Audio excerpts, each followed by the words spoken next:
So, how does a society really, truly change? I'm not talking about over a few decades, but over thousands and thousands of years.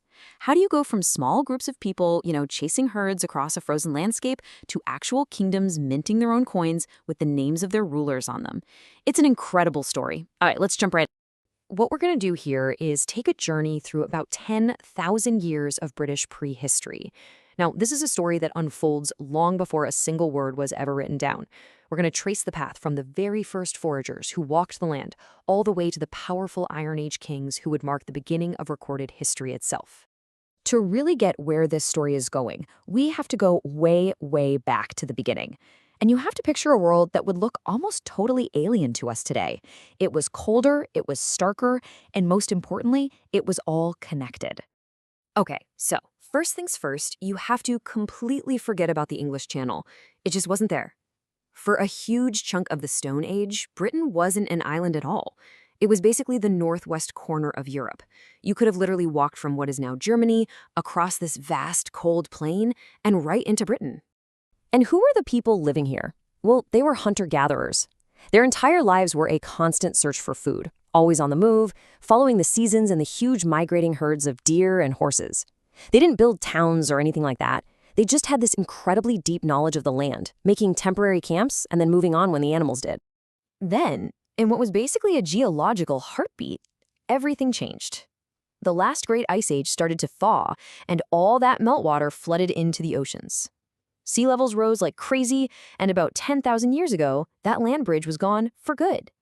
The channel flooded, and just like that, Britain became the island we know today. This was a huge moment, cutting its people off and setting them on their own unique path. So Britain's now an island, and that isolation, well, it sets the stage for probably the single greatest transformation in all of human prehistory. A brand new idea was coming that would totally change the relationship between people and the land. For the very first time, people weren't just living on the land, they were about to start changing. Yeah, about 4,000 years after Britain became an island, a new wave of people showed up. They had to cross the channel by boat this time, and they brought with them a total game changer: farming. We're talking clearing forests, planting the first crops like wheat and barley, and raising the first domesticated animals like cattle and sheep. And you can see just how huge this shift was, right? It's a complete divide. You go from a life of chasing your food to a life of creating it. Instead of following herds, you're planting seeds. Instead of moving from camp to camp, you're building permanent homes, villages, and even these massive tombs for your ancestors. You are, quite literally, putting down roots. So this new settled way of life, with extra food and people living together, well, it unlocked the ability to do some incredible things. We're talking about massive, collaborative projects that would last for millennia. These farming communities actually started to reshape the landscape to reflect their new beliefs. And of course, the first thing you probably think of is Stonehenge, right? It wasn't a city or a castle. Most archaeologists believe it was this huge ceremonial center, like a giant stone calendar that was perfectly lined up with the sun. It was all tied to the rhythms of the farming year, marking the solstices, the changing seasons, the best times for planting and harvesting. Something like Stonehenge could only exist because of farming. And the most amazing thing? You can go and see it right now. This isn't just some abstract history in a book. It is a physical, powerful thing that's been standing there for 5,000 years. It's a direct connection, built by human hands, to those very first farmers out on the plains of Wiltshire. But it wasn't just about building these massive monuments to the sun and stars. Way up north, on the Orkney Islands off the coast of Scotland, you've got this incredible place called Skara Brae. And it gives us this amazing peek into their daily lives. I mean, it's a whole village of stone houses with covered alleyways and even stone beds and dressers inside. It shows us these were sophisticated, organized communities. They were even house-proud. So the Stone Age laid the foundation, but the next great leap forward, well, it would be forged in fire. A brand new technology was coming that would change absolutely everything, from tools and farming to war and art, the discovery of metal.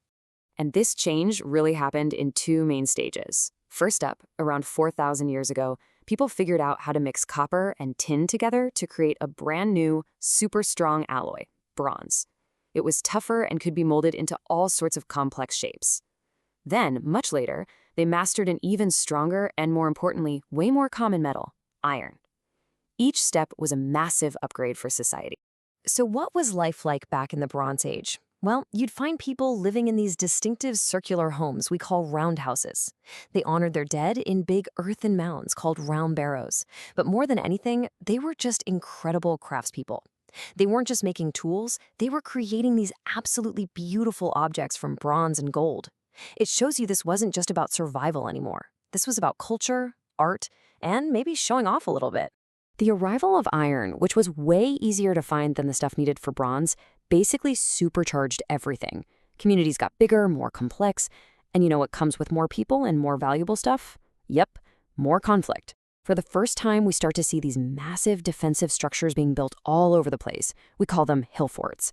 Society was getting more organized, for sure, but it was also getting a lot more dangerous. And just like with Stonehenge, you can still see the permanent mark these people left on the land. You can go and walk the huge winding earth walls of Maiden Castle in Dorset today.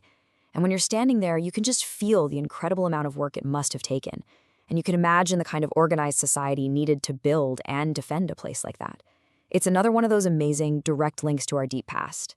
So all these things, farming, metalworking, building fortified towns, it was all building towards a climax. We're now at the very, very end of prehistory, on the cusp of a moment where Britain steps out of the shadows of myth and into the clear light of the written record. By the late Iron Age, this was no simple tribal world anymore. Society was really structured. You had farmers feeding everyone, you had skilled craft workers making all sorts of goods, and you had a powerful warrior class to protect it all. They spoke a Celtic language, and they had this rich culture of art, music, and storytelling. And you know, a complex economy needs more than just trading a pot for a chicken. It needs a real system of currency. So what did they do? They started minting their own coins. This was a huge step, a way to handle trade, to pay taxes, and for leaders to project their power. But here's the real kicker.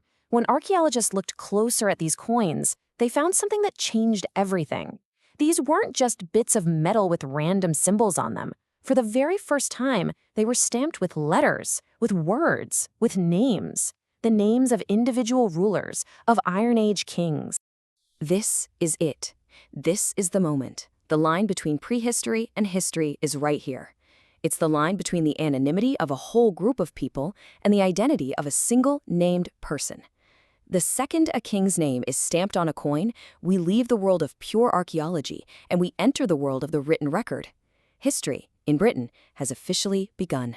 So there you have it, an absolutely immense journey that spans nearly 10,000 years. We went from nomadic hunters following herds across a land that doesn't even exist anymore to settled farmers building timeless monuments to the sun, and finally to these sophisticated Iron Age kingdoms led by powerful kings whose names we still read today. But it leaves us with one last, kind of haunting question, doesn't it? We have the fragments, the stones, the bones, the tools. But if our history only really begins when we can finally read a name, just think about it. What countless stories of creativity and struggle and love and discovery from all those thousands of years before have been lost forever to the silence?